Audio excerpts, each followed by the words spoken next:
Oke, halo semua. Jadi di sini saya akan kasih tutorial tentang cara impor bukti potong A1.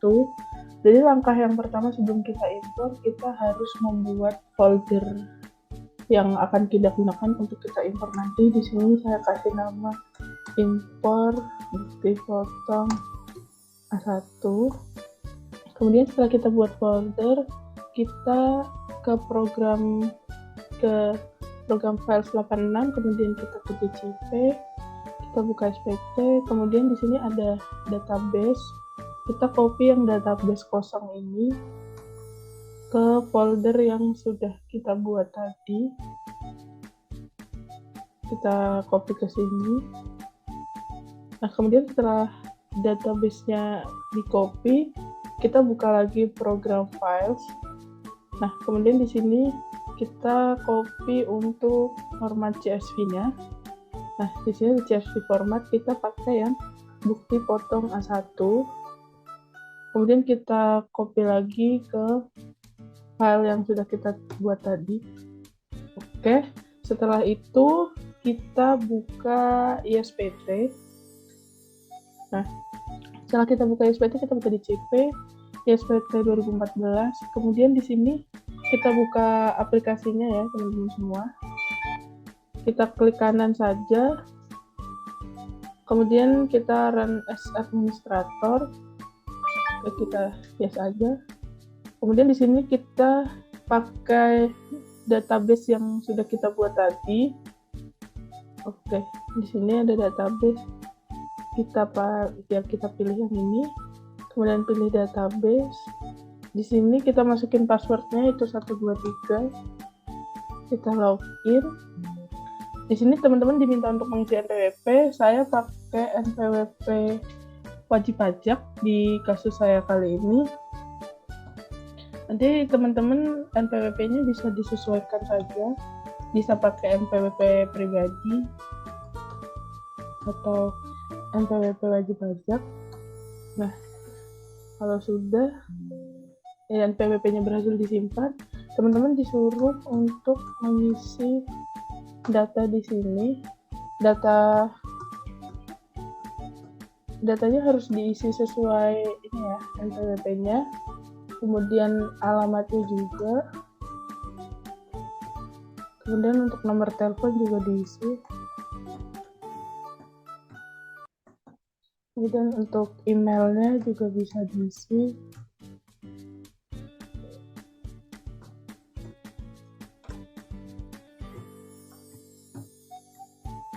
Oke, untuk NPWP penandatangannya sama ya seperti NPWP yang kita masukin di awal tadi. Kita isi di sini. Oke, untuk nama penandatangannya juga sama seperti nama di atas ini.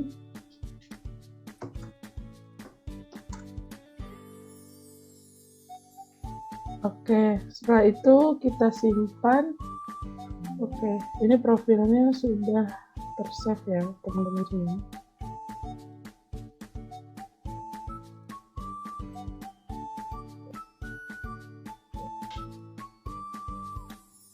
Oke, selanjutnya setelah teman-teman tadi berhasil input profile, di sini kita akan mulai mengerjakan kertas kerja yang akan kita gunakan untuk bahan impor file CSV.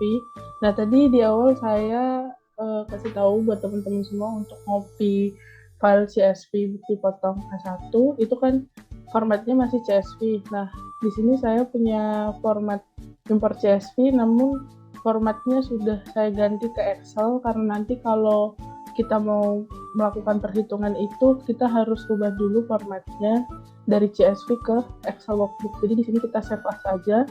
Nah, tadinya ini formatnya masih CSV, tapi sudah saya rubah ke Excel. Jadi nanti kalau teman-teman mau melakukan perhitungan, kita pakai format yang Excel workbook dulu.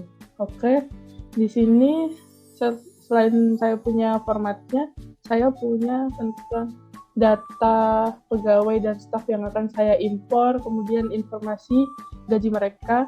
Nah, ini saya punya datanya dari basic salary dari bulan 1 sampai bulan 12, kemudian ada tunjangan-tunjangannya, kemudian ada biaya pengurang, dan ada teksnya. Untuk teksnya ini, kalau kita mau menghitung buat bulan 12, nanti bulan 12-nya jangan ikut di sum ya teman-teman. Jadi kita sumnya dari bulan 1 sampai bulan 11 saja. Oke, kita masuk ke format CSV-nya terlebih dahulu. Kita di sini untuk masa pajaknya, karena ini impor bukti potong A1, kita pakai masa pajaknya yang bulan 12, kemudian tahun pajaknya kita pakai yang 2016, kita pembetulannya 0 ya teman-teman. Terus ini di sini kita nomor bukti potongnya ini benar pakai bulan 12, tapi ini tahunnya belum saya ganti. Kita ganti dulu ke 2016. Oke. Setelah kita ganti seperti ini, kita ke masa perolehan awal. Nah, di sini kebetulan saya pakai kasus di mana pegawainya itu masuk di bulan 1, kemudian keluarnya juga masa kerjanya juga sampai bulan 12. Jadi masa perolehan awalnya bulan 1 yaitu bulan Januari, dan masa perolehan akhirnya bulan 12 yaitu bulan Desember. Nah, lanjut untuk NPWP sampai dengan nama jabatan. Di sini tadi kan saya punya file data pegawai dan staf. Di sini ada nama, NPWP, jenis kelamin, status, tanggungan, alamat, dan jabatan. Nah, untuk mengisi data yang di sini, kita bisa gunakan rumus VLOOKUP ya. Seperti ini rumusnya. Jadi nanti kita pakai rumus VLOOKUP, terus nanti kita mengincar data yang di sini, kemudian table array-nya kita ambil dari data yang di sini. Oke. Nanti tinggal kita blok seperti ini saja untuk table array-nya. Kemudian di sini terlihat kita pakai kolom 6 karena sebelumnya di data pekerja karena kita mengisinya alamat, jadi kita incar yang bagian alamat. Di sini kalau dihitung alamat itu ada di kolom 6. Jadi nanti teman-teman sesuaiin aja ya untuk pengisiannya. Jadi seperti ini untuk jenis kelamin itu berada di kolom 3, jadi nanti kita hanya perlu ganti kolomnya saja. Untuk format ini harus kita ganti dulu karena format jenis kelamin itu kita harus mengisi dengan F atau M. Jadi ini kita matikan rumusnya dulu di paste value ya teman-teman semua. Habis itu kita Ctrl F saja. Terus kita replace yang perempuan. Kita replace pakai F ya guys. Oke, udah di replace. Kemudian yang laki-laki kita akan replace pakai M. Oke, kita replace dulu semua. Oke, sekarang semua udah sesuai sama formatnya. Terus lanjut kita ke status PTKP sampai nama jabatan itu rumusnya masih sama. Nanti kita tinggal ganti kolomnya aja di sini. Dan kalau teman-teman mau copy paste rumus, jangan lupa nanti kita lock di sini rumusnya, kita klik Fn F4 3 kali ya. Oke, untuk nama jabatan rumusnya masih sama. Untuk WP luar negeri di sini kita isi dengan format N karena di sini tidak ada WP luar negeri. Jadi kita isi dengan format N semua. Kemudian untuk kode negaranya karena tidak ada WP luar negeri kita kosongin. Untuk kode objek pajaknya itu sama 01 semua. Oke. Jadi untuk data-data staf dan pegawai seperti itu ya teman-teman rumusnya.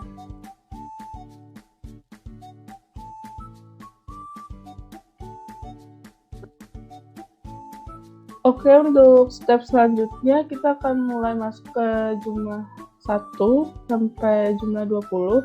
Nah, untuk teman-teman di sini karena kita udah masuk perhitungan, kalau misalnya teman-teman belum hafal jumlah 1 sampai 20 itu apa, nanti kita bisa pakai bantuan lihat lewat ISPT dengan cara kita pilih SPT, buat SPT baru, kemudian kita buat.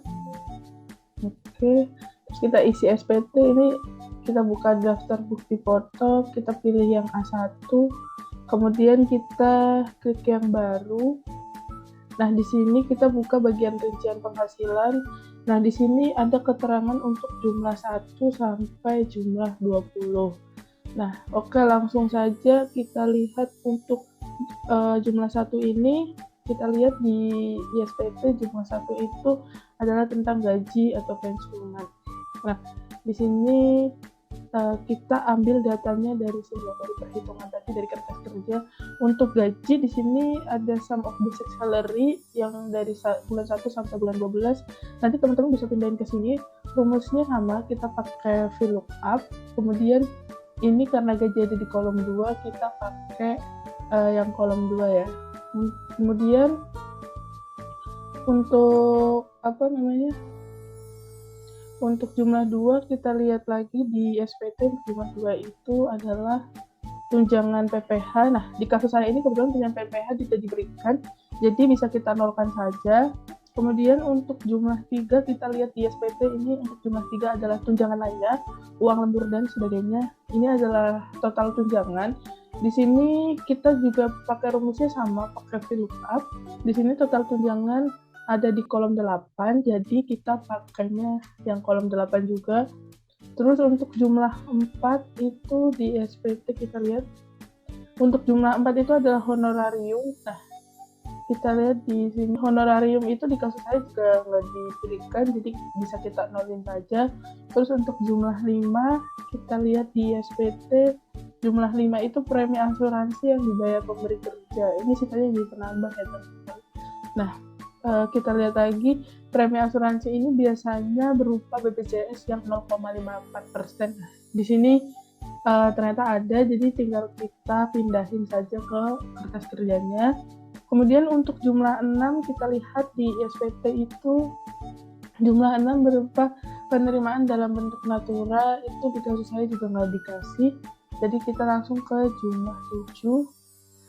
Di sini jumlah 7 adalah tantiem, bonus, gratifikasi, jasa produksi, dan THR. Nah, di kasus saya ini diberikannya berupa THR ya teman-teman. Jadi ini THR-nya kita pindahin aja ke Excel ya, kertas kerja. Kemudian untuk jumlah 8 kita lihat di SPT ini, jumlah 8 ini jumlah penghasilan bruto. Nah, jumlah penghasilan bruto ini sum of dari jumlah 1 sampai jumlah 7. Jadi di jumlah 8 ini tinggal kita sum aja ya, dari jumlah 1 sampai jumlah 7. Kemudian untuk jumlah 9 ini kita lihat di SPT itu berupa biaya jabatan. Nah, biaya jabatan ini karena berhubungan dengan perolehan masa awal dan akhir, di sini saya pakai rumusnya rumus if. Kemudian masa perolehan awal dikurang masa perolehan akhir ditambah 1. Kenapa saya tambah 1? Karena kalau misalnya nanti ada karyawan yang masuk bulan 1 kemudian keluar bulan 1 juga, nanti kalau 1 dikurang 1 jadinya 0. Jadi nanti kita malah nggak dapat biaya jabatannya. Oke, langsung aja ke jumlah 10. Di sini jumlah 10 kita lihat. Oke, jumlah 10 ini adalah iuran pensiun atau iuran THT atau JHT. Nah, jumlah 10 ini biasanya berupa aspek 2%. Nah, di sini ada aspek 2%, kita pindahin aja langsung ke ini. Oke, kalau udah kita langsung ke jumlah 11. Untuk jumlah 11 ini kita lihat jumlah pengurangan 9 dan 10. Berarti ini tuh berapa sih total jumlah pengurangnya? Jumlah pengurangnya berarti sum of jumlah 9 dan jumlah 10. Oke. Kalau udah ketemu jumlah pengurangnya, kita langsung ke jumlah 12. Di SPT itu jumlah 12 itu jumlah penghasilan neto. Nah, berarti ini penghasilan bruto dikurang jumlah pengurang. Berarti jumlah 12 ini adalah hasil dari jumlah 8 dikurang jumlah 11. Oke, langsung ke jumlah 13. Di sini jumlah 13 itu berupa penghasilan neto masa sebelumnya. Nah, di sini saya anulin karena kita tidak ada yang pindah cabang atau pegawai pindah cabang, jadi saya anulin saja. Terus kemudian jumlah 14 kita lihat, jumlah 14 di sini adalah jumlah penghasilan neto untuk masa PPH pasal 21. Oke, di sini jumlah 14 itu sama dengan jumlah 12 karena tadi jumlah 13-nya kosong ya. Untuk jumlah 15 ini kita lihat di SPT, jumlah 15 ini tentang PTKP. Jadi teman-teman di sini saya bakal ngasih rumus PTKP. Untuk rumus PTKP kita harus bikin kolom tambahan seperti ini ya teman-teman.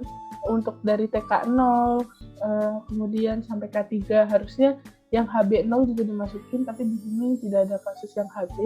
Jadi saya bikin dari TK 0 sampai K3 saja. Kemudian untuk kolom status PTKP dan jumlah tanggungannya itu kita harus gabungin kolom L dan kolom M. Kenapa? Karena di sini jumlah tanggungan dan status PTKP-nya itu dipisah, jadi kita perlu gabungin kolom L dan kolom M. Terus untuk rumus PKP-nya kita pakai VLOOKUP lagi, kita pakai data yang di sini untuk ngincer PTKP-nya. Nah, boleh teman-teman lihat di sini kira-kira seperti ini rumusnya. Kemudian lanjut ke jumlah 16. Di sini kita lihat jumlah 16 itu tentang PKP atau penghasilan kena pajak setahun atau disetahunkan. Jadi kita lihat di sini untuk jumlah 16 itu berarti jumlah 14 dikurang jumlah 15. Nah, tapi di sini kita sekalian membulatkan, karena kita membulatkan penghasilan.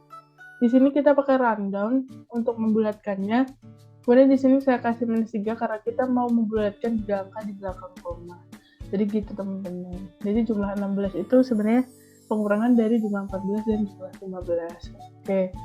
Lanjut next ke jumlah 17. PPh 21 atas PKP setahun atau disetahunkan. Nah, untuk jumlah 17 ini kita juga perlu kolom tambahan karena di sini kita lihat ada yang tidak memiliki NPWP. Ini WP baris ketiga. Nah, kalau semisal karyawannya banyak, kita bisa pakai bantuan kolom tambahan. Kita bisa bikin kolom ada dan tidak ada NPWP. Untuk kolom ada, kita bisa pakai rumus if. Nah, ini rumusnya teman-teman bisa sesuaikan ya, sesuai tarif. Karena kita ngitung maksud saya ngitung tahun 2016, jadi tarifnya masih pakai tarif lama. Nanti kalau semisal hitung masa 2022, berarti teman-teman sekalian harus mengganti tarifnya dengan tarif yang terbaru. Kemudian untuk rumus yang tidak ada, kita kali penghasilannya dengan jumlah 16 dengan dikali 1,2 karena yang tidak memiliki NPWP dikenakan tarif lebih tinggi. Oke, setelah itu di jumlah 17 ini rumusnya seperti ini, kita pakai if lagi. Jadi nanti kita berpatokan pada pada NPWP, kemudian untuk jawabannya antara ada dan tidak ada disesuaikan dengan NPWP-nya ya teman-teman. Oke, langsung ke jumlah 18. Ini kita lihat di jumlah 18 PPh 21 yang telah dipotong di masa sebelumnya. Karena tadi tidak ada karyawan yang sudah cabang, jadi kita nggak perlu ngurangin ya, nggak perlu masukin, kita nolin saja. Kemudian untuk jumlah 19, kita lihat untuk jumlah 19 di sini adalah PPh 21 terutang. Sebenarnya untuk jumlah 19 ini adalah pengurangan dari jumlah 17 dikurang jumlah 18, tapi kalau jumlah 18 0, kita sama dengan saja jumlah 19 dengan jumlah 17. Kemudian untuk jumlah 20 itu sebenarnya sama dengan jumlah 19. Nah, kita lihat jumlah 20 di sini adalah PPh pasal 21 dan PPh pasal 26 yang telah dipotong atau dinasi. Nah, ini sama dengan jumlah 19 ya teman-teman. Terus untuk status pindah ini saya kosongkan karena tidak ada pegawai yang pindah cabang. Kemudian untuk NPWP pemotong dan nama pemotongnya itu kalian di sini saya pakai NPWP dan nama pemotong dari direktur PT-nya. Kemudian tanggal bukti potongnya di sini saya pakai tanggal 31 Desember 2016 karena di sini kita pakainya masa Desember jadi dipotong di akhir bulan. Oke. Kalau dirasa semua datanya sudah terisi, sebelum kita ganti filenya ke format CSV, kita matikan dulu rumusnya teman-teman. Seperti yang saya ajarin tadi, kita paste value aja. Kemudian data area-area yang tidak digunakan seperti kolom-kolom tambahan ini perlu kita hapus supaya nanti format kita kebaca ya oleh SPT-nya. Kemudian yang di bawah juga dihapus ya teman-teman. Oke, kita delete. Kalau sudah, kita save as lagi, kita balikin ke CSV. Formatnya kita balikin ke CSV, kita save aja. Oke, nice banget. Nanti sebelum kita import ke FPT, jangan lupa untuk di close dulu ya, teman-teman.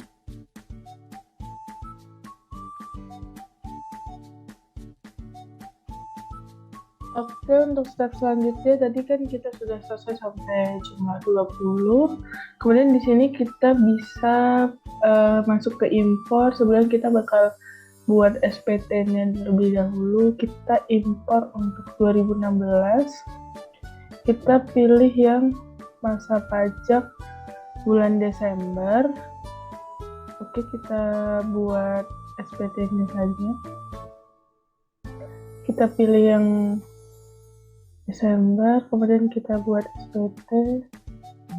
Oke, SPT sudah berhasil dibuat, lalu kita pilih SPT, kemudian buka SPT, kita buka dulu yang 2016.